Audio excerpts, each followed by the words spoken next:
Shalom, saudara yang dikasihi Tuhan Yesus Kristus. Firman Tuhan hari ini terambil dari Ibrani 10 ayat 25. Demikianlah firman Tuhan.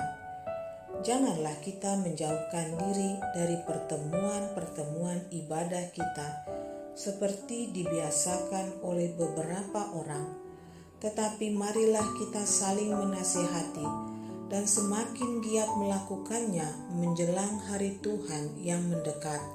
Amin. Saudaraku yang dikasihi Tuhan Yesus Kristus, pandemi COVID-19 telah membuat kita tidak dapat beribadah di gereja kita. Demikian juga dialami oleh seluruh umat Kristen dan umat beragama lainnya yang harus berdiam diri di rumah.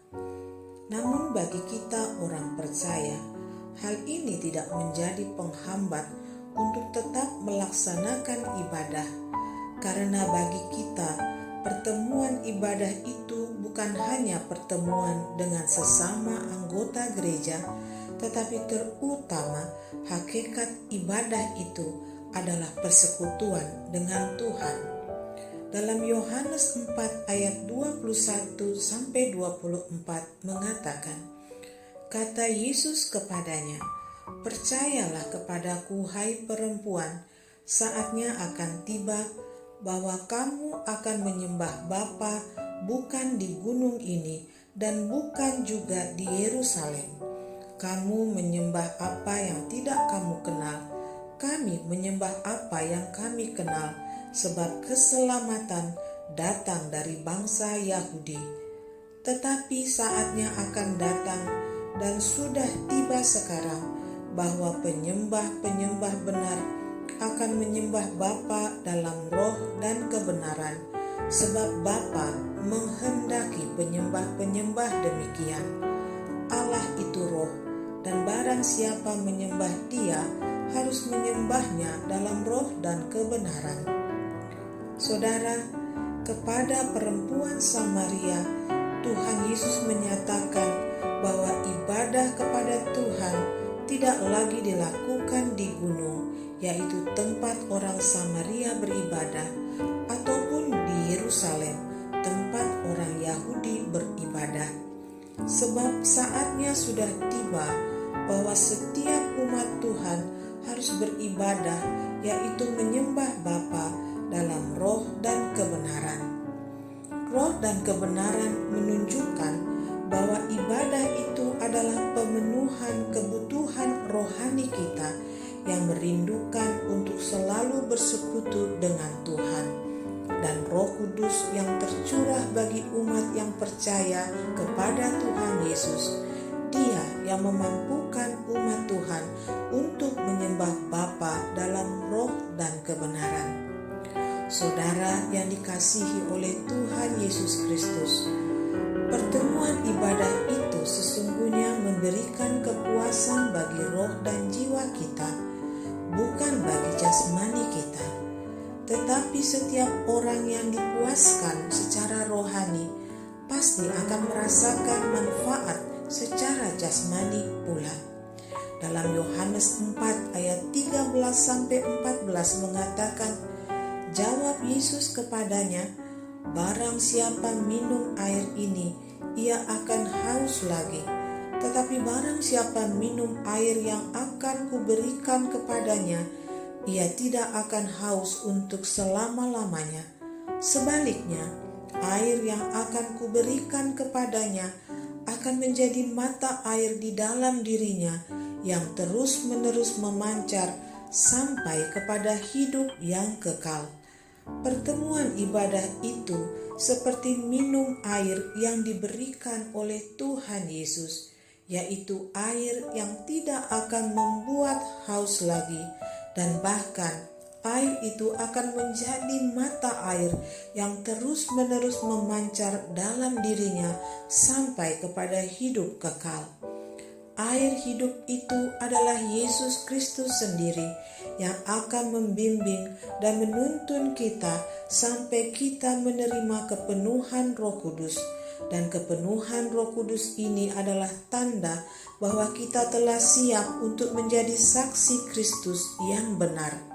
Meskipun iblis merasa menang karena sepertinya ia berhasil menutup rumah ibadah atau gedung gereja, tetapi Tuhan sanggup membalikkan dengan menjadikan gerejanya ada di tiap-tiap rumah umat Tuhan. Sebab kita adalah bait Roh Kudus, dan di mana kita berada, di situ juga gereja Tuhan berada. Renungkanlah betapa besar dan hebatnya kuasa yang bekerja di kota kita atau di negeri kita, bahkan di seluruh dunia, karena adanya ibadah di rumah-rumah umat Tuhan. Betapa hal ini menjadi pemberitaan Injil yang luar biasa. Ketika pemerintah menghimbau agar kita tidak beribadah di gedung gereja, maka pemberitaan Injil tidak lagi bisa dibendung, karena gereja-gereja melakukan ibadah secara online, dan tentu saja ini menjadi terbuka buat siapa saja yang mau melihat dan mendengar, termasuk orang-orang yang belum percaya kepada Tuhan Yesus. Lewat media sosial kita melihat adanya kebangkitan umat Tuhan di mana-mana, dan bukan itu saja, kita juga mendengar banyak orang yang menjadi percaya kepada Tuhan Yesus lewat kesaksian dan doa-doa umat Tuhan.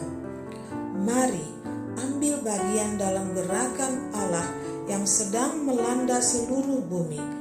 Jangan tinggalkan pertemuan-pertemuan ibadah kita. Ibadah rumah dalam sebuah rumah tangga sesungguhnya adalah kesempatan bagi kepala rumah tangga menjadi imam dalam keluarganya.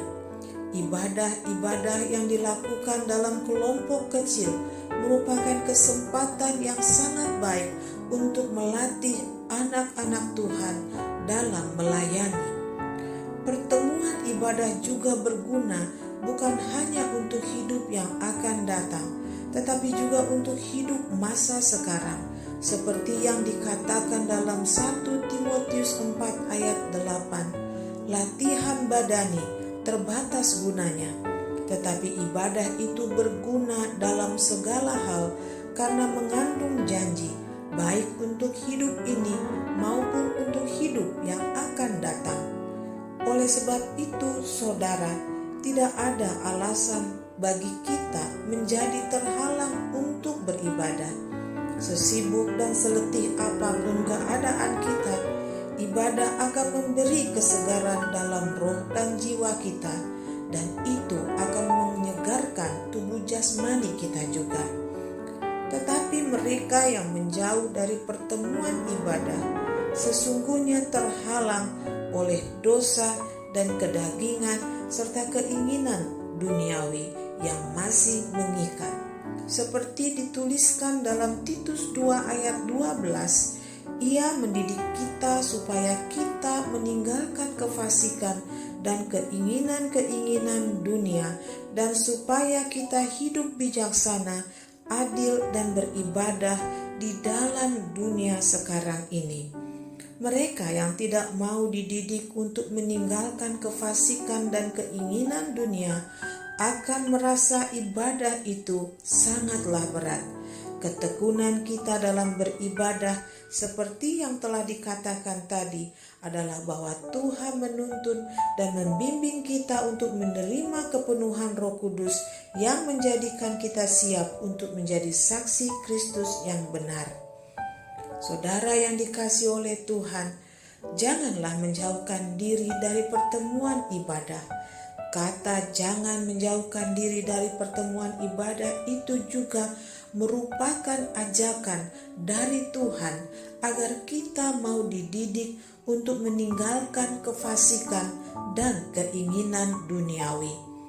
Pertemuan ibadah juga melatih kita untuk peka terhadap suara Tuhan, yaitu kebenaran firman. Sebab Roh Kudus akan mengajar kita untuk mengerti firman Tuhan dan tunduk kepada seluruh kehendak Bapa. pandemi COVID-19 ini telah membuat banyak orang kecewa karena apa yang sudah mereka rencanakan untuk mereka lakukan menjadi batal. Tetapi bagi umat Tuhan, mereka tidak akan kecewa karena mereka tahu pasti ada rencana Tuhan di balik itu semua. Mendekatlah kepada Tuhan agar Tuhan memberi petunjuk akan rencana dan kehendak-Nya. Oleh sebab itu, saudara yang dikasihi Tuhan, mari kita lebih giat lagi melakukan ibadah.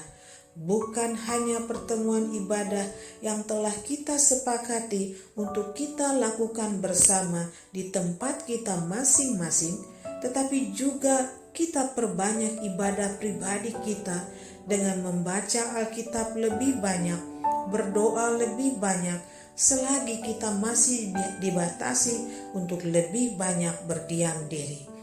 Sedikit kesaksian. Jika sampai saat ini seluruh jemaat tidak ada yang menderita sakit karena tertular virus COVID-19, meskipun kebanyakan dari kita tinggal di daerah zona merah yang tidak tertib, maka itu semata-mata karena Tuhan melindungi kita dan memberikan kepada kita daya tahan tubuh yang mampu mengatasi virus corona 19 itu. Oleh sebab itu patutlah kita lebih banyak berdoa dan mengucap syukur dan senantiasa beribadah karena nyata bahwa Tuhan tidak melupakan dan meninggalkan kita. Biarlah kita semakin kuat dalam kuat kuasa Tuhan. Amin. Tuhan Yesus memberkati kita semua. Shalom.